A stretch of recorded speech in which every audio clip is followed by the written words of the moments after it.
জ্যৈষ্ঠ মাসের শেষের দিকে আম এখন প্রায় শেষের দিকে চলে আসছে। এই যে কিছু কিছু গাছে আম আছে। আপনাদের একটা ইন্টারেস্টিং ভিডিও দেখাবো, সেটা একটু পরে দেখাচ্ছি। এই যে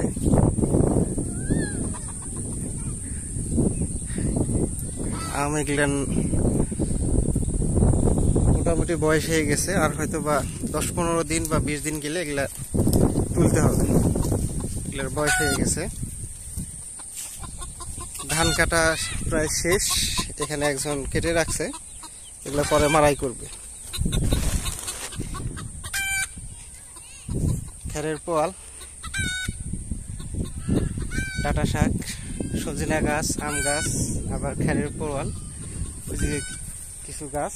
কিন্তু ইন্টারেস্টিং ভিডিওটা এইখানে দেখেন, চারিদিকে সব জায়গায় আম ধরছে। এই যে পেয়ারা গাছ। কিন্তু ইন্টারেস্টিং বিষয়টা হলো এইটা হলো 12 মাসি গাছ।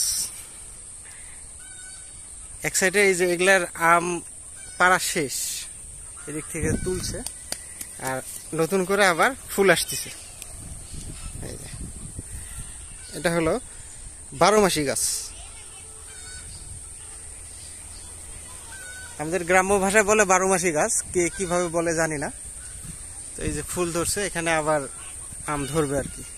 এই যে ছোট ছোট দেখেন, এই যে ফুলের ভিতরে আমের ইয়ে আসছে, এটা আর কি।